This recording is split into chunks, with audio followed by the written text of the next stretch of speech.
시청자 여러분 안녕하십니까? 출발 성공 투자 박민영입니다. 안녕하세요. 김수정입니다.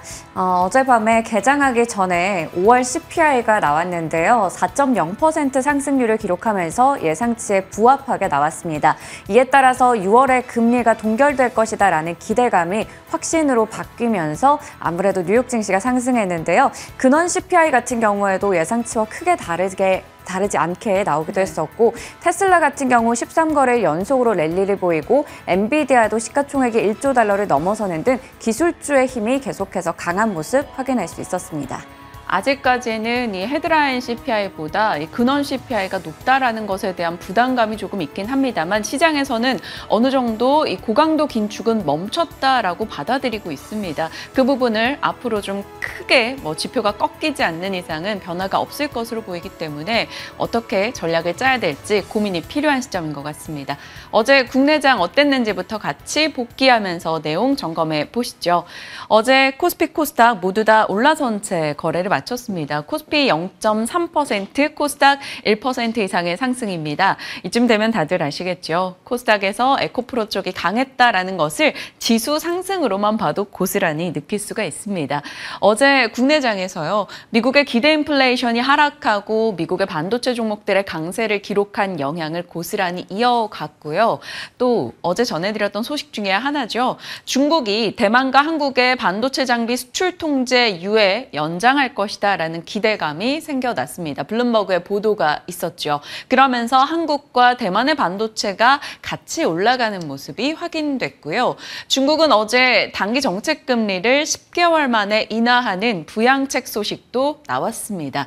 여러모로 시장에 조금 우호적인 이슈들이 있었죠. 어제 삼성전자와 SK하이닉스가 코스피 쪽에서 강했습니다. 그리고 현대글로비스 정도가 돋보이는 상승을 나타냈고요. 코스닥 쪽이 훨씬 더 강할 수 있었던 것은 2차 전지가 되겠습니다. FTSE 관련한 에코프로 수급 이슈가 있었기 때문에 이쪽에 강한 시세가 분출됐고요. LCC, 저비용 항공사 업체들 주가 흐름도 괜찮았습니다. 차량용 반도체나 또 미용 의료기기 업체들의 주가는 상승 흐름을 보였네요. 시간 외로 간다면 후쿠시마 수산물 수출 금지 유지한다라는 소식에 관련한 수산주들의 강세가 좀 돋보였습니다. 신라 SG 시간 외 동원수산과 함께 상한가 진입이 되기도 했습니다. 자, 중국 부양책 얘기 좀 해볼게요. 중국에 어제 단기 정책 금리 인하 소식이 있었는데요. 최근 들어서 중국에서는 발표되는 지표들이 좋지 못했었죠. 수출이나 소비, 경제 지표 부진이 계속됐습니다. 그래서 시장에서는 차라리 지표가 확 꺾여서 부양책이 나와라라고 바랄 만큼 기대를 좀 하고 있었는데요. 중국이 부동산 활성화와 소비 촉진 부양책 초안을 작성하고 있다라는 이야기가 얼마 전부터 돌았습니다. 그리고 때마침 어제 단기 정책 금리, 영래포 금리를 인하했고요. 이것은 작년 8월 이후 처음 있는 일입니다. 그리고 공개 시장 조작을 통해서 3,500억 정도 20억 위안의 유동성 공급도 있었고요. 시장에서는 이제 기준금리인 대출 우대금리 인하 쪽으로 무게를 싣고 있습니다. 그런 가운데 어제 나온 소식이 블룸버그의 보도였죠. 16일경에 부동산, 내수진작, 기준금리 인하 등 12개 조치를 포함한 광범위한 부양책에 대한 이야기가 있을 것이다. 이런 보도가 나왔습니다. 이 부양책이 나온다면 경기 민감 섹터에 혹은 가전 IT 부품 쪽에 영향을 받을 수 있는 내용이기 때문에 같이 점검해 가시죠. 의료기기 뉴스가 계속 좋은 쪽 이슈로 화수분처럼 들려오고 있는 요즘입니다. 식약처가 의료기기 공동심사 프로그램 심사기관 지정을 추진 중이다라는 기사가 나왔습니다. 이것이 만약에 잘 된다면 미용 의료기기에는 상당히 큰 호재일 텐데 어떤 내용인지 살짝 살펴보죠. 의료기기 안전, 품질, 공동심사 인증제도가 있습니다. 그것이 바로 이건데요. 미국과 일본, 캐나다, 호주, 브라질 5개 국가가 심사기관 16개를 운영합니다. 그리고 그들이 운영하는 심사기관에서 품질관리 검사를 통과하게 되면 이 해당 국가의 의료기기 판매할 경우 심사가 면제될 수 있다라는 거죠. 지금 이 회원국으로는 5개 국가, 미국, 일본, 캐나다, 호주, 브라질이 들어가 있고요. 참가국으로 협력국으로는 EU와 영국 그리고 WHO가 있습니다. 협력국에 우리 한국이 들어가 있는데 한국은 순차적으로 이렇게 참관국, 회원국으로 올라갈 꿈을 꾸고 있는 가운데요. 이번에는 한국의 이 의료기기 공동심사 프로그램 심사기관으로 지정되는 것을 추진하고 있습니다. 그렇다면 지정이 된다면 우리 쪽에서 허가받은 의료기기들은 이제 미국, 일본, 캐나다, 호주, 브라질 등의 심사 없이 판매될 수 있다라는 게 되겠죠. 그렇다는 것은 의료기기의 해외 런칭 시기가 압도적으로 짧아지고 비용이 덜 들어가게 된다. 이렇게 볼 수 있는 겁니다. 그래서 이 부분이 만약 통과가 된다면 엄청난 호재일 텐데 물론 아직까지는 식약처의 추진 중이고 통과되지 않았기 때문에 그 여부에 대해서 조금 볼 필요는 있겠습니다. 미용 의료기기는 올해 정말 좋은 흐름 기록하고 있죠. 파마리서치 94%, 루트로닉, 젤시스 메디칼, 비올 등의 종목들 좋은 시세 이어가고 있는데 이 호재성 이슈에 그 기대감을 안고 더 가게 될 것인가 아니면 이제는 조금 숨고르기를 하게 될 것인가는 지켜봐야 될 것 같습니다. 자, 밤사이 가장 중요했던 내용은 앞서 수정 앵커 전해주신 대로 CPI가 되겠습니다. 소비자 물가 지수인데요. 시장이 예상했던 것은 4.1 정도였어요. 헤드라인. 그런데 그보다 살짝 낮은 4.0으로 발표가 됐고요. 전월 기준으로도 예상보다는 조금 낮은 수치입니다. 거의 뭐 예상에 부합했다라고 보시면 되고요. 코어 CPI 같은 경우는 예상과 거의 동일하게 진행이 됐습니다.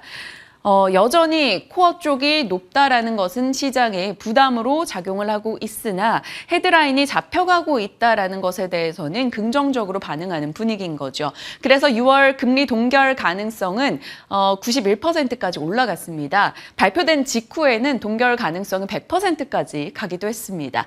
하지만 여전히 코어 쪽이 높다라는 것을 두고 시장에서는 이번에는 스킵하지만 또 인상할 여지가 있다라고 받아들이면서 7월에 25bp 인상 확률 또한 소폭 증가하기도 했습니다. CPI 세부 내용 한번 들어가 보죠. 세부 내용을 보면요. 에너지가가 많이 꺾인 걸 확인할 수가 있습니다. 쭉 가서 4월 달 대비 5월 달 마이너스 3.6으로 확 떨어진 걸 느낄 수가 있고요. 주거비가 다시 올라갔고요. 운송비도 올라갔습니다. 그리고 지난달에 이 중고차 가격이 꽤 많이 뛰었는데 이게 연속성을 띨지 한번 봐야 되겠습니다 했는데 여전히 중고차 가격 데이터가 조금 높다라는 것은 부담이 됩니다. 결국엔 눈에 띄는 것은 에너지만 마치 내린 기분이 들어요. 그래서 여전히 코어 쪽이 높겠죠. 주거비는 계속해서 높은 상황이 이어지고 있고 중고차는 반등한 것을 지속하고 있습니다. 그래서 인플레가 고착화되어 있다라는 점에 대한 지적은 들려왔어요. 하지만 이에 대해서도 희망적인 해석도 계속 쏟아졌습니다. 주거비 같은 경우는 원래부터 반영하는 데 시간이 필요했고 지금 실제로 미국은 주택 경기 완전 침체되어 있다. 렌트 가격마저 둔화되고 있는 상황이다라는 얘기이고요. 5월은 미국의 부동산 성수기인데 그래서 주거비가 올라간 게 아니냐라는 지적도 나옵니다. 6월, 7월은 미국 부동산 비수기이기 때문에 주거비는 차차 내려갈 것이다라고 말하고 있고요. 중고차 같은 경우는요, 좀 올라오긴 했는데 민간에서 조사하는 선행 지표를 보면 내려가는 추세이다. 결국엔 이것도 가격이 떨어질 수 있다라고 이야기하고 있습니다. 결국에는 엄청 드라마틱한 이슈가 없는 이상 CPI가 다시 치솟겠느냐라는 쪽의 무게도 많이 나옵니다. 그래서 원래 시장에서는 스탑앤고를 생각하고 있었어요. 이번에 스킵하고 25bp를 올릴 것이다. 그런데 이 내용들을 봤을 때는 CPI가 드라마틱하게 올라갈 가능성이 좀 없지 않냐. 그래서 스탑으로 끝날 수도 있다라는 목소리가 나오고 있습니다. 스탑앤고일지 아니면 스탑일지는 지켜봐야겠죠. 일단은 3대 지수 모두 오른 채 거래를 마쳤습니다. CPI가 11개월 연속해서 YOY 기준으로 감소하고 있다는 것에 반응을 보였고요. 나스닥과 S&P 500은 13개월 내 최고치를 기록했죠. 중국에서 경기 부양책이 있을 것이다라는 기대감, 그것이 바로 유가 상승을 좀 유발하기도 했습니다. 특징으로는 심플합니다. 엔비디아가 또 오르며 시총 1조 달러 돌파했습니다. 사상 최고이고요. 테슬라는 사상 최장 기간의 랠리를 이어가네요. 13거래일 연속된 상승을 보이고 있습니다. 자, UBS에서 애플에 대한 투자 의견을 중립으로 낮추는 보고서를 냈는데 참 특이하게 목표가는 또 올려잡았습니다. 수요 둔화와 주가 상승이 조금 과도했다라는 분석이 나왔는데 일단 애플은 요 영향에 살짝 주춤하는 모습을 보였습니다만 큰 영향은 없었습니다. 그리고 중국에 대한 부양책 기대감이 등장하면서 화학 섹터나 산업재 쪽도 일부 반응을 보였다라는 점 눈에 띄었네요. 자, 섹터로 이렇게 한번 쭉 보시면 한눈에 들어오는 거는 엔비디아와 그리고 저쪽에 테슬라이겠죠. 오라클이 AI 수요, 클라우드에 영향을 주고 있다라고 얘기를 꺼내놓고 급등했다가 상승분을 다 반납했거든요. 그런데 오히려 그것이 AI 종목으로의 수급 유입을 이끌어냈습니다. 그래서 엔비디아가 또 강하게 올라갔습니다. 올해 190% 오른 엔비디아인데 시총 1조 달러 돌파한 거고요. 테슬라는 모건 스탠리가 금융 자회사를 설립하는 등의 또 한 단계 레벨업할 만한 모멘텀이 있다라며 비중 확대 의견을 내놨습니다. 그 영향에 주가가 올라가기도 했고 또 다른 개별 이슈도 있었죠. 자, 중국의 영래포 금리 인하 소식에 중국 관련 종목들 강세였어요. 진둔닷컴, 알리바바, 바이두 등의 종목들 상승하기도 했습니다. 테슬라 얘기를 조금 해볼 필요가 있을 것 같아요. 포드와 GM에 이어서 스텔란티스까지도 이 테슬라의 충전 시스템에 합류하지 않을까 기대감이 생겨나고 있습니다. 스텔란티스 측에서 테슬라 충전 표준 채택을 검토하고 있다라고 이야기를 꺼냈기 때문이죠. 계속 보여드리고 있는 내용이죠. 어떤 차를 타든 충전은 결국 테슬라로 하게 되는가. 그러면 테슬라 입장에서는 이 충전소를 운영하는 운영 수익을 얻게 되고 다른 전기차의 데이터를 확보하게 되고 이것이 언젠가는 이뤄질 완전 자율주행의 데이터로 이어지게 된다면 그로 인해서 FSD 소프트웨어를 판매할 여지가 있다. 이런 장기적 그림을 그려볼 가능성은 있습니다. 자, 어찌됐건 여러 가지 뉴스 속에 이 자동차 쪽, 전기차 쪽 주가 흐름이 상당히 좋았다라는 점 눈에 띄고요. 니콜라도 20% 정도 급등을 하기도 했습니다. 자, 도요타가 5% 이상 올라갔어요. 뉴욕장에서. 이 내용 한번 들여다보도록 할게요. 도요타가 2027년에 전고체 배터리 전기차를 출시할 것이다 라는 선언을 내놨습니다. 전고체 배터리는 그저 머나먼 이야기인 것 같았는데 그 시기가 2030년일 거다, 뭐 그 이후일 거다 이러다가 점차 좀 당겨지는 느낌인 거죠. 10분 충전 후에 1200km 주행이 가능한 그 전고체 배터리 차량을 이제 전기차 지각생인 도요타에서 해내겠다라는 거였습니다. 이 이슈 속에 도요타가 뉴욕장에 좋은 흐름을 나타냈고요. 도요타 같은 경우는 지금 전고체 쪽에 관련해서 1000개 이상의 특허를 보유하고 있는 상황입니다. 전고체 배터리 관련해 목표를 내고 있는 각 업체들은 이 도요타 뉴스로 인해서 그것에 대한 속도를 조금 더 끌어올리지 않을까 싶습니다. 전고체 관련한 종목들 시장에서는 대략 이런 식으로 항상 소개를 해드렸었죠. 어제 시간 내에서 한농화성도 강세 움직임 나타냈고요. 이수 스페셜티 케미컬 이 종목 대단하지 않습니까? 9거래일 동안 385% 올랐습니다. 오늘은 급등에 대해서 거래 정지에 들어가요. 오늘 하루 거래 정지입니다. 참고하시고요. 전고체 전지 소재 만들어내는 업체인데 이런 식으로 전고체 쪽에 대한 관심도가 계속 크다라는 점, 다른 어떤 종목이 수급을 받아가게 될지 지켜봐야 될 것 같습니다. 자, 전고체 쪽 살펴봤고요. 계속 2차 전지 관련한 혹은 자동차, 전기차 얘기가 나옵니다. 삼성 SDI가 이제 스텔란티스와 미국의 합작법인이 있지요. 그리고 두 번째로는 GM과 한다라는 얘기가 4월경에 전달이 됐습니다. 2026년 양산 목표로 공장을 설립할 예정이다였고 어제 구체적인 소식이 전달됐네요. 미국의 인디애나주의 뉴칼라일 배터리 합작법인을 설립하겠다라는 거였고요. 축구장 390여 개 면적, 1,700개 일자리 창출 효과가 있을 것으로 시장은 기대하고 있습니다. 관련해서 관련주로 엮을 수 있는 종목들 정리했으니까요. 참고하시고 지나가시죠. 자, 전기차 뉴스들 점검했고요. AI 관련한 이슈가 엔비디아를 필두로 해서 정말 끊이지 않고 들려오고 있습니다. AI 관련한 종목들 시장에서도 계속해서 순환이 돌고 있죠.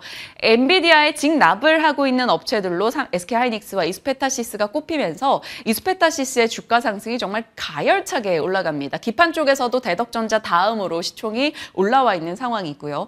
그 밖에는 IP와 팹리스 쪽에서는 칩셋 미디어, 넥스트칩, 텔레칩스 등의 종목들이 치고 나옵니다. 어제 칩셋 미디어 13%, 넥스트칩 20% 올랐죠. EUV에서 SNS텍 꾸준히 올라갑니다. 어찌됐건 이제 D램이 레벨업하게 되는 그 과정에서 EUV는 빼놓을 수 없다라는 것이 논리인 거고요.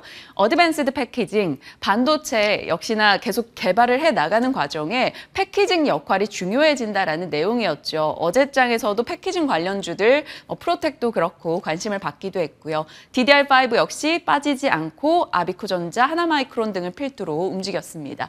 AI를 적용하는 처에서는 의료 AI 그리고 자율주행차 쪽에 관심이 올라가고 있습니다. AI에 대한 관심이 끊이지 않다 보니까 SK하이닉스에 대한 관심도 정말 끊이지 않고 올라갑니다. 앞서 보여드린 대로 엔비디아에 직납하는 업체로 SK하이닉스와 이스페타시스가 관심을 받고 있다 말씀드렸죠. 맨 밑에가 SK하이닉스 주가이고요. 같이 올라가고 있는 게 엔비디아와 이스페타시스입니다. 이 SK하이닉스가 더 추가적인 레벨업을 할 수 있다라는 기대감들이 속속 들려오고 있죠. 엔비디아가 차세대 HBM 반도체에 대해서 SK하이닉스의 샘플을 요청했다. 그들의 동맹이 견고할 것이다라는 기대감이 생겨나고 있습니다. 예전에도 말씀드린 대로 HBM 쪽은 SK하이닉스가 가장 먼저 개발했고 치고 나갔습니다. 점유율도 지금 현재로선 제일 높고요. 그래서 SK하이닉스의 지속 관심을 유지할 수 있을 것인지 고민이 되는 시점입니다. 오늘 시간 허락하면 전략 챙겨가도록 하죠. 자, 이렇게 여러 가지 뉴스들 점검을 해봤고요. 반도체를 비롯해서 전략들 같이 속속 나눠가도록 하겠습니다. 어제 국내에서 시세적 측면에서 항공 쪽, 특히 LCC 위주로 주가 강세가 돋보였어요.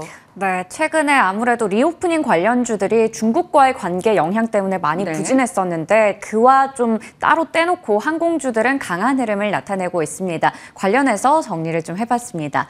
먼저 시세부터 좀 체크를 해보려고 하는데요. 항공 관련주들 중에서도 이렇게 올해 중으로 놓고 본다면 대형 항공사보다는 LCC가 확실히 강했다라는 것을 확인할 수 있습니다. 일단 어제장에서도 LCC 관련주가 특히나 강한 시세를 형성했는데요. 보시는 것처럼 티웨이 항공이 9% 가까이 올라갔고 진에어도 6% 이상 올랐습니다. 에어부산이나 제주항공 등등 여러 가지 종목들이 강한 흐름 나타냈고 어제는 대한항공도 3% 가까운 상승, 아시아나항공도 2% 가까이 올라가는 하루였습니다. 일단 보시는 것처럼 LCC 중에서도 티웨이 항공이 올해 들어서 30% 넘게 주가가 올랐다라는 부분이 눈에 띄고요. 나머지도 지금 보시는 것처럼 티웨이 홀딩스가 24%가량 올랐고 여러 가지 항상 지분과 관련해서 이슈가 있었던 한진칼 같은 경우에도 30% 가까운 상승세를 나타냈습니다. 항공주 관련해서 리포트가 나왔습니다. 대신증권에서는 항공업종의 주가는 쉬어가고 있지만 항공기는 열심히 뜨고 있다라는 이야기를 했는데요. 제목 그대로 말 그대로 항공주들 보시는 것처럼 인천공항의 운항 횟수라던가 여객 수송 인원을 본다면 많이 회복한 것을 확인할 수 있는데요. 코로나가 발생했던 그 이후에 2020년 1월 이후에 최고치를 기록하고 있다라는 것을 확인할 수 있는 표를 보도록 하겠습니다. 여기 지금 검정색으로 나와 있는 부분은 전월 대비한 수치가 되겠고요. 2019년 동월 대비 회복률을 빨간색으로 표시를 해놨는데 지금 2019년 가장급 코로나 때문에 심각했던 때 대비해서 그래도 80% 내외 정도의 회복세를 나타내고 있다라는 부분이 포착이 됩니다. 하지만 이렇게 인천공항의 국제 여객의 수송이 증가한 것 대비해서 화물 쪽은 계속해서 감소하고 있는 것을 볼 수 있는데요. 항공 화물 같은 경우에는 전월 대비해서도 전년 동기 대비해서도 감소하고 있고 특히 2개월 연속으로 전월 대비해서 감소하고 있다라는 부분이 눈에 띄었습니다. 그동안 코로나가 심각했던 그 시기에는 화물 쪽이 여객보다 훨씬 더 뛰어났기 때문에 어느 정도 실적을 지지를 해줬었는데 이제는 이게 다시 반대로 돌아오고 있다라는 부분 확인이 됩니다. 네, 여객이 운항보다 훨씬 더 크게 회복이 나타나고 있는 건데요. 5월에 국제선 여객기 위주로 공급이 늘어나면서 대한항공 같은 경우에도 총 운항 횟수, 그리고 국제 여객 운항 횟수, 화물기 운항 횟수가 모두 다 증가하고 있습니다. 회복세를 많이 나타내고 있는 상황인데 이 중에서도 화물기 운항 횟수가 150% 정도의 회복률을 나타내고 있다고 하고요. 국제선 여객의 수송 인원도 70% 가까운 회복세를 보이고 있는 상황입니다. 국제선 여객을 기준으로 했을 때는 2019년 동월 대비해서 공급도 그렇고 수송도 그렇고 크게 늘어난 것을 볼 수 있는데요. 아무래도 그동안에는 단거리 위주로 어느 정도 회복이 나타났었는데 이제는 장거리 위주로 증편이 되면서 그렇게 되면서 이렇게 회복이 나타나고 있다라는 부분 확인할 수 있겠습니다. 네, 여객이 운항보다 큰 상황에서 지금 특히나 LCC 쪽이 코로나 이전의 사업량을 이미 초과했다라는 것을 확인할 수 있는 표를 준비해 봤는데요. 제주항공은 운항 횟수도 그렇고 여객의 수송 인원도 그렇고 모두 다 2019년 동월 대비해서 크게 회복한 것을 확인할 수 있습니다. 진에어나 티웨이 항공도 아무래도 눈에 띄는 회복률을 나타내고 있죠. 거의 90%에 육박하는 그런 모습을 나타내고 있고요. 진에어나 티웨이 항공 같은 경우 여객의 수송 인원의 회복률이 운항 회복률을 뛰어넘는 그런 높은 수치를 유지하고 있습니다. 아무래도 대형기의 운항 효과를 받아가고 있는 것으로 보이는 상황입니다. 네, 항공업의 주가는 2분기에는 좀 쉬어갈 수 있다. 왜냐하면 계절적인 비수기 영향을 받아가기 때문인데요. 하지만 3분기부터는 제 관심권에 들어갈 수 있다. 그래서 비중 확대 의견을 유지해본다라는 게 대신증권의 의견이었습니다. 지역별로 회복 속도를 봤을 때도 장거리 미주라던가 중국 쪽에서 그래도 지금 빠르게 개선이 나타나고 있고 단거리 동남아와 일본 같은 경우에도 빠르게 회복이 진행되고 있는 상황입니다. 운항 기준으로 회복률을 봤을 때 미주, 일본, 동남아 순이었고요. 마찬가지로 여객 수송 인원 기준으로 회복률을 봤을 때도 미주, 일본, 동남아 순서였습니다. 반면에 유럽은 러시아와 우크라이나 전쟁 영향 때문에 그리고 중국 같은 경우 엔데믹 전환이 좀 뒤늦게 진행이 됐고 한국의 단체 관광 허용을 배제했다라는 측면에서 봤을 때는 타 지역 대비해서는 낮은 회복 속도를 보이고 있는 상황입니다. 지금 그래프가 잘 보이지 않을 수도 있지만 미주와 유럽 노선 중에서도 미주 쪽이 확실하게 높은 수치 빠르게 회복하고 있다라는 게 이 위쪽에 있는 곡선 그래프에서 확인이 되고요. 여기도 이제 동남아, 일본, 중국 쪽인데 중국이 마지막 보라색 그래프입니다. 이게 생각보다 빠르게 지금 치고 올라오고 있고요. 지금 동남아와 일본 쪽에서는 확실하게 빠른 속도로 회복하고 있다라는 걸 확인할 수 있었습니다. 전반적으로 그러니까 항공업이 지금 좋다라고 볼 수가 있는 건데요. NH투자증권에서도 7, 8월에 여름 휴가 성수기가 있고 9월에는 추석 연휴가 있기 때문에 중장거리로 이제 여객 수요가 늘어나면서 전체적으로 3분기까지 이게 강해질 것이다라고 얘기를 하고 있었습니다. 그러니까 항공사별로 봤을 때도 전반적으로 수요가 개선이 되는데 그중에서도 중국이라던가 장거리 수요가 개선이 된다면 아무래도 대형 항공사의 수요 회복세가 좀 부각이 될 수 있다라는 얘기를 했고요. 1월 이후에 대형 항공사의 수송량은 계속해서 늘어나고 있고 반면에 1월부터 4월까지는 좀 부진했었는데 LCC 같은 경우 그래도 5월에 연휴가 많았다 보니까 그 이후에 수송량이 반등하고 있는 게 포착이 되고 있습니다. 일본에서 코로나 백신 접종의 의무화가 폐지가 됐고 중국에서도 PCR 검사를 중단했잖아요. 그리고 미주와 유럽의 여행 수요가 늘어나고 있고 비수기임에도 불구하고 장거리 노선의 여객 운임이 여전히 높은 수치를 유지하고 있다라는 여러 가지 부분에서 봤을 때는 항공업이 전체적으로 긍정적인 모습으로 이제 변하고 있다라는 부분을 이야기하고 있는 거였습니다. 그러니까 이제 여름 성수기를 앞둔 시점에서 이 항공주들 그중에서도 LCC를 봐도 되는지 그게 고민이 되는데요. 5월 한 달 동안에만 국내 항공사를 이용했던 여객의 수가 932만 명을 넘어섰다라고 하는데요. 그중에서도 국제선을 이용한 여객 수가 전년 동기 대비해서 6배 이상 늘어났다고 합니다. 확실히 해외여행 많이 가고 있는 추세인데 대한항공이나 아시아나항공뿐만 아니라 이제 성수기를 앞두고 고객을 잡기 위해서 새로운 노선을 발굴하고 조정하고 노선을 증편하고 있는 모습들이 확인이 되고 있습니다. 아무래도 뭐 대형 항공사들은 장거리 노선에 좀 집중하고 있고 중앙아시아 쪽 노선도 강화를 하고 있는데요. 그래도 우리가 이제 봐야 될 부분들 LCC 쪽에 신규 노선들을 많이 내고 있다라는 겁니다. 뭐 베트남이나 여러 태국이나 동남아 쪽으로 집중하고 있고 일본 쪽에서도 여러 좀 뜨고 있는 여행지들 신규 노선들 많이 찾고 있다고 해요. 티웨이 항공 같은 경우에도 6월 14일부터는 홍콩 노선도 3년 5개월 만에 재운항한다라고 하는데 여러 항공주 중에서 여러 LCC 중에서 어느 쪽을 좀 봐도 되는지 전략까지 챙겨보도록 하겠습니다. 저도 가고 싶어요. 저도요. 나트랑 요즘에 가고 싶어서 사진 막 찾아보는데 네. 너무 좋아 보이더라고요. 조만간 저희도 하루하루 좀 비우는 날이 있으면 거기 갔구나 추정하시길 바랍니다. 자, 어제 진만쌤이 티웨이 항공 긍정적으로 얘기해 주셨는데 때마침 또 좋은 흐름이 나오기도 했습니다. 전략 이어가도록 하겠고요. 돈 버는 AI 관련해서는 시장은 지금 의료 AI에 완전히 몰입해 있었죠. 그런데 자율주행 쪽도 그리 될 수 있지 않을까 이런 기대감이 생겨나고 있습니다. 계속 이제 투자한수 세븐을 통해서 여러 가지 뉴스 체크를 해드리고 있습니다. 돈 되는 뉴스는 투자한수 세븐이다. 이것도 하나의 공식으로 기억해 주시고 많이 봐주세요. 지금 6월 8일 방송 드렸던 내용이죠. 삼성이 현대차에 차 두뇌 칩을 첫 공급하기로 했다라는 소식을 전달해 드렸습니다. 이미지 센서부터 디스플레이 그리고 차량용 반도체 공급 이후에는 전고체 배터리 관련한 협력이 있을 것이다라는 얘기도 흘러나온다고요. 그날 차량용 반도체 관련한 종목은 이렇게 전고체 쪽은 이렇게 살펴드렸던 바가 있었고요. 그 관련한 종목들의 시세는 꽤 괜찮게 진행되고 있습니다. 6월 12일이었죠. 이틀 전에는 텔레칩스가 설계하고 삼성전자가 제조한 인포테인먼트 칩이 제네시스에 들어간다라는 소식도 같이 전달해 드렸었는데요. 이런 뉴스들이 계속 보고 있다 보면은 조금씩 많이 빈도수가 늘어나는 것을 느낄 수가 있습니다. 그러면 단기적으로라도 시장에서는 관심을 충분히 주고요. 그 이후에는 실적이 증빙되는 업체들 위주로 추려지는 과정이 있기 마련이죠. 지금 시장에서 이쪽에 관심을 두고 있다는 것은 뉴스만으로도 충분히 느껴집니다.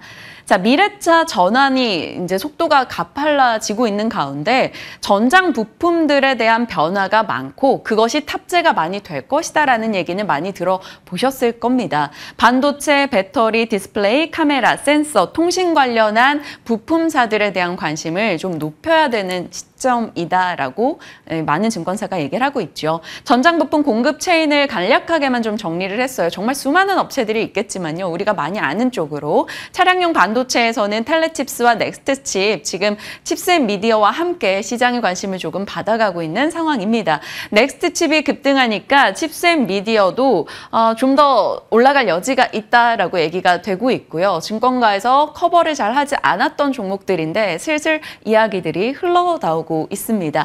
그리고 카메라 쪽도 모듈 필두로 해서 관심을 두고 있는데 자율주행은 결국 돌아다닐 때 눈이 필요합니다. 그래서 카메라 모듈에 대한 관심, 센서에 대한 관심이 올라갈 수밖에 없는 거고요. 그 밖에는 기타 쪽에서 LX 일렉트릭, 전장 티어 1에서는 LG전자 역시 시장의 관심을 받고 있는 상황입니다. 자, 이런 식으로 시장은 계속해서 미래차에 대한 관심을 올려가면서 그 안에서 조금 종목의 순환이 일고 있습니다. 2월 9일 꽤 전에 방송드렸던 하나의 뉴스 등이 이거였죠. TSMC의 작년 실적을 봤더니 성장세 1위는 자동차 반도체 쪽이었다라는 것이었고요. 대만에서도 차량용 반도체 지난해 82% 정도 실적이 증가하기도 했습니다. 아직까지 전체 반도체 내에서 엄청 비중이 크진 않으나 이쪽에 대한 관심이 작년부터 많이 도드라지고 있다는 거고 그것은 결국 미래차 전환일 겁니다. 삼성전자도 가만히 있을 수는 없었겠죠. 그래서 2월에 자율주행 관련 반도체 개발 전문가를 캠 엔지니어링 부문 부사장 영입을 했다라는 소식이 들려왔습니다.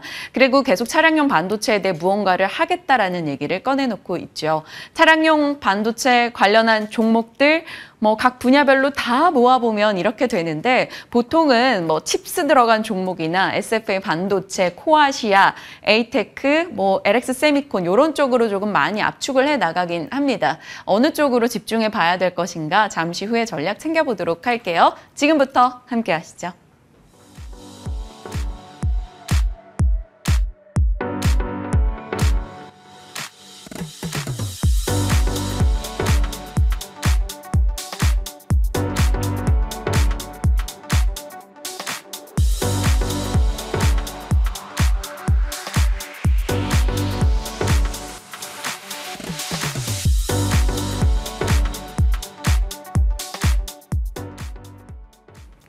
뉴욕장은 또다시 상승으로 거래를 마쳤습니다. 어떤 전략 채워야 될지 오늘 유창희 본부장과 함께 할게요. 어서 오세요. 안녕하십니까. 뉴욕장 상승했는데요. 이제 시장에서는 스탑앤고가 아니라 스탑을 또 기대하고 있는 분위기입니다. 아예 금리 인상이 이제 동결되고 나서 좀 멈출 것이다 라는 쪽으로 가고 연말 금리 인하 얘기까지 나오고 있는 상황이에요. 어떻게 시장 대응해야 될지 너무 기대감이 앞서갔다라고 보십니까? 뭐 그렇진 않은 것 같은데 왜 CPI 그 물가만 확인을 해본다라면 거의 CPI가 4%까지 거의 뭐 지난달 4.9%였는데 급락을 했죠. 그 이유 중에 하나가 이제 에너지 가격이 급락하면서입니다. 유가가 뭐 폭락세를 보여줬었으니까요. 그래서 유가 하락으로 인해서 에너지 가격이 많이 하락을 했고 그것이 이제 CPI를 하락시켰는데 문제는 이제 근원 CPI죠. 근원 CPI는 오히려 올랐어요. 예상했었던 것보다. 그래서 근원 CPI가 5.4%를 기록을 했기 때문에 이게 이제 격차가 앞으로 더 벌어질 가능성이 높은 거 아니겠습니까? 지금 유가는 계속해서 추가적인 하락을 보여줬기 때문에 다음 달에는 3%대로 진입 가능성이 상당히 높죠. 근데 이제 근원 CPI, 특히 중고차가 많이 올랐고요. 그리고 여전히 임대료가 많이 올랐다는 부분들. 캐나다가 2달 쉬었다가 금리를 올리게 된 것은 근원 CPI 때문입니다. 그래서 이 부분에 대해서 이제 FOMC가 어떻게 해석하는지가 상당히 중요하지 않을까 생각을 좀 하고 있습니다. 그래서 이번 달은 금리 동결 가능성이 뭐 거의 99%라고 봐야 되겠고, 이제 다음 달에도 동결할 가능성이 높은데, 이걸 그냥 마냥 동결 분위기를 만들어 놓을지, 아니면 전도표라든지, 기자회견을 통해서 파월 의장이, 조금 그 인상 가능성, 당장 다음 달이 아니라고 하더라도 연내에 추가 인상 가능성을 언급을 하면서 약간 흥분되는 모습을 좀 진정시킬지 여부는 좀 봐야 되지 않을까 생각을 좀 하고 있고요. 중요한 거는 증시가 뭐 이렇게 말씀드리면 또 어떻게 들릴지 모르겠지만 끝없이 오르고 있다는 거예요. 그러니까 물론 오늘 테슬라가 어저께 기준으로 13거래일 연속 올랐습니다. 대단합니다. 만약에 이번 주 내내 오르고 다음 주 월요일에 휴장 거치고 며칠만 더 오르면 한 달 내내 오른 거나 마찬가지게 되게 되는데, 물론 그게 될지 안 될지 모르겠습니다만은 그만큼 시장은 약간의 지금 과열 국면에 놓여 있다 생각을 좀 하고 있어요. 저는 항상 주가 지수를 볼 때 21선하고 이격도를 항상 봅니다. 네. 너무 하락을 했을 때도 21선하고 이격도가 너무 벌어져 있으면 반등을 기술적이도 못 줄 거라고 생각하고 있고, 반대로 또 너무 올랐을 때 21선하고 이격도가 벌어져 있으면 거기에 맞추는 기간 조정이 좀 있을 수 있다라고 보고 있기 때문에. 테슬라 어때요? 테슬라 많이 올랐죠. 엄청나죠. 뭐 꼭 그래서 이제 당분간은 어저께도 그저께도 그런 게 장 초반에는 흔들림이 나오다가 막판에 올리는 부분들이 좀 있기 때문에 그런 것을 본다라면 추가적인 상승은 가능하지만 현재 최근 한 2주 동안의 속도로 올라가기보다는 약간 이제부터는 좀 꿀렁꿀렁하면서 약간 조정도 주고 뭐 상승도 하면서 결국에는 6월 말까지는 횡보세를 보여줄 가능성을 좀 준비할 필요도 있지 않을까. 그럼 결국에는 종목별 장세는 그 뭐라 그럴까요? 누가 수익을 잘 내나 그런 수익률 그 게임은 계속 이루어지지 않을까 판단하고 있습니다. 그러면 지금 사실 여기저기 다 나름의 성장 스토리가 있어요. 주가 상승 스토리들이 있고 또 거기에 이렇게 혹할 수 있을 만한 스토리텔링이 되고 있습니다. 어느 쪽이 그래도 좀 진득하니 마음 두고 앉아 있어도 좀 안정적으로 수익을 낼 수 있다 보시나요? 근데 우리나라 같은 경우는 미국하고 좀 다르다고 좀 보고 있어요. 무슨 말이냐면 미국은 어떻게 보면은 빅테크 7개만 많이 올라왔죠. 네. 그리고 유럽 같은 경우도 어떻게 보면은 명품주들 위주로만 올라왔죠. 근데 우리나라는 1, 2월 달에는 뭐 AI라는 로봇주들, 그리고 3, 4월에는 2차전지, 그 다음에는 자동차, 조선, 엔터, 네. 뭐 반도체, 뭐 몇몇 게임이라든지 이상한 그 테마 아니고서는 다 순환매를 보여주면서 계단식으로 올라왔어요. 그리고 나서 주가가 뭐 다시 연초 가격을 하락한 게 아니라 그 가격을 상승 가격을 지켜주고 있기 때문에 어쨌든 우리나라의 증시는 다른 나라보다 상당히 탄탄하다. 그래서 좋은 그 실적을 보여주고 있는 기업을 가지고 계시다라면 저는 결국에는 수익을 줄 수 있지 않을까 생각을 좀 하고 있어요. 그래서 아까 말씀드린 대로 종목별 장세를 보여주고 있는 상황에서 내가 가지고 있는 종목이 최근에 좀 안 가네? 그래서 다른 거에 대해서 딱 옮겨 탔을 때 그쪽은 오히려 안 가고 또 내가 가지고 있었던 게 올라가는 모습을 보여줄 수 있기 때문에 좀 종목별 대응을 잘 못하신다라면 오히려 좋은 종목을 조금 기다리시는 것도 결국 다음번 순번을 그 기회를 얻을 수 있지 않을까 생각하고 있습니다. 더 질문 드리고 싶은 게 많지만 시간상 다음으로 넘어갈게요. LCC 쪽이 어제 좋은 흐름 기록했습니다. TA항공 특히나 좀 돋보이는 상승률을 나타냈거든요. LCC 어떻게 전략 짜야 될까요? 일단은 호재 만발이었죠. 그 환율이 최근 한 일주일 사이에 거의 한 50원 이상, 50원 정도의 하락을 보여줬어요. 그리고 유가도 뭐 급락세를 보여줬었고요. 그러면 항공사 입장에서는 달러 같은 경우는 워낙 강세 자체가 달러 부채가 줄어드는 것이고 이자가 감소하는 부분들이기 때문에 리스를 해서 대부분 사용하니까요. 그래서 그 부분이 수익성을 좋아지게 만드는데 또 유가도 하락을 하다 보니까 비용 감소가 보여주는 것이죠. 그러한 것들이 투자 심리를 상당히 개선시켰다고 보고 있고요. 그리고 2분기가 약간 비수기입니다. 그럼에도 불구하고 상당히 여객 수요는 급증을 했다라는 것이죠. 그러면 이제 3분기 여름 이제 휴가 시즌에 진입하기 때문에 뭐 계속해서 그 안정적인 수요는 늘어날 것이다. 구조적으로 그 아직도 지금 2020년 초반, 2019년 후반에 그 여행 그 수요를 따라가지 못하고 있기 때문에 이런 구조적인 수요 증가는 뭐 내년까지도 이루어질 가능성이 높다라고 평가를 받고 있습니다. 또 이것은 작은 이슈인 것 같은데 뭐 시장에서는 그렇게 해석한 부분들도 많지는 않지만 삼성전자가 주 4일 시범 그 탄력 근무를 하지 않습니까? 제 친구 다음 주부터 다음 금요일 쉰다고 자랑하더라고요. 그러면 이런 부분도 결국에는 어쨌든 삼성그룹, 삼성전자라면 연봉이 높기 때문에 상대적으로 여행을 간다. 여행을 많이 갈 수 있지 않습니까? 이런 것도 저는 항공사, 그 LCC 항공사들의 어떤 투자 심리를 상당히 좀 개선시켰다고 보고 있습니다. 다만 그러면 지금 공격적으로 매수를 할 것인가? 일단 이런 부분들은 우리가 모르고 있었던 게 아니잖아요. 이미 확인됐었던 부분들인 것이고, 아직 중국 관련돼서의 그 수요가 급격하게 우리나라 쪽으로 그 반사이익이 나오고 있는 부분들은 아직은 제한적이라 좀 보고 있습니다. 그리고 아까 말씀드린 대로 구조적으로 수요는 급증을 하고 있는데 항공기 공급이 거기에 맞춰지지 못하고 있다는 거예요. 그러면은 이러한 부분들 실적이 수요가 막 늘어났을 때 공급을 막 거기에 맞춰서 폭발적으로 했을 때 매출이랑 영업이익이 늘어나는 건데 그러긴 쉽지 않은 산업이다 보니까 저는 주가가 그 지난 연초와 같은 작년 말부터 연초와 같은 상승을 보이기에는 조금은 확인을 할 필요가 있지 않을까 판단하고 있습니다. 그러면은 뭐 기대 수익 낮추고 좀 제한된 흐름을 예상을 해볼 수 있겠네요. 네, 저는 그렇게 보고 있습니다. 네, 알겠습니다. 다음은 이제 자율주행, 뭐 차량용 반도체 이런 쪽으로 이야기 이어가도록 하겠습니다. 어제 넥스트칩이나 칩셋미디어, 탈레칩스 이런 쪽 흐름이 괜찮았어요. 네. 이쪽도 정말 얘기가 많이 나왔는데 관심권에 잘 못 들다가 이제 AI가 붙으니까 좀 더 강하게 시장이 관심을 주고 있습니다. 사도 됩니까?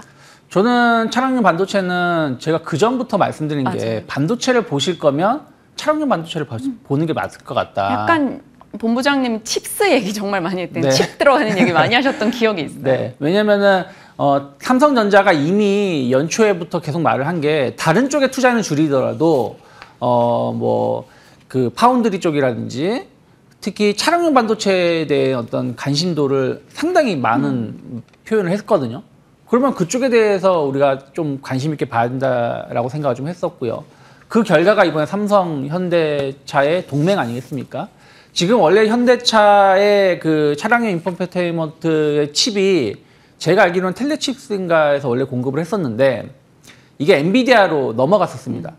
그런데 이번에 삼성이 그걸 빼앗아 오겠다는 거 아니겠습니까? 내년 2025년인가요? 어쨌든 제네시스 모델서부터 엑시노스 기반의 그 칩을 공급을 하겠다라는 것이고, 뭐 그러면은 현대차를 다시 빼앗아 온다라면 아마 글로벌 차량 브랜드를 다 빼앗아 올 수도 있다. 왜 그러냐면 전기차는 현대차가 시장을 주도하고 있기 때문이죠. 그런 부분들에 대해서 기대감 계속 가져가고 또 예전과 다르게 상당히 고사양의 반도체를 이제 많이 사용할 거라는 것이죠. 왜냐면은 자율주행이든 전기차든 예전보다 연산이나 처리해야 될 부분들이 많이 있기 때문에요. 요즘에 차량 그 내부 그 디자인 보면 상당히 화려합니다. 그래서 그런 부분들 보면은 새로운 수요처를 확보할 수 있다는 부분들을 긍정적으로 생각하고 있습니다. 그러면 관련된 기업들에 대해서 뭐 최근에 주가가 많이 오르긴 했어요. 뭐 텔레칩스라든지 뭐 그 넥스트칩 같은 경우는 거의 20-30% 가까이 오르긴 했는데 이제 상승 시작이라고 저는 생각을 좀 하고 있어요. 그래서 충분히 조정시 매수 가능하다고 생각하고 있고 LX 세미콘 같은 경우는 텔레칩스의 지분을 10% 가지고 있어요. 그런 부분들도 좀 주목해 보실 필요가 있지 않을까 생각하고 있고요. 네. 그리고 코아시아는 엑시노스 관련해서 원래 협력 관계였었기 때문에 이번에 주목을 못 받았기 때문에 조금 더 관심 있게 볼 수 있지 않을까 판단하고 있습니다. 4월 24일과 5월 22일에 이미 넥스트칩과 텔레칩스를 전해주셨어요. 창의스픽으로 이들 종목에 대해서는 여전히 관심을 유지할 수 있겠다라고 얘기해 주셨고 코아시아까지 저희 같이 기억해 보도록 하겠습니다. 자, 이제 창의스픽으로 가겠습니다. 중국의 40대 여성이 늘고 있다 최대 수혜. 중국의 40대 여성이 뭘 하길래 어디가 수혜를 보는 거예요? 뭐 여성분들 하면은 일단 미용이죠.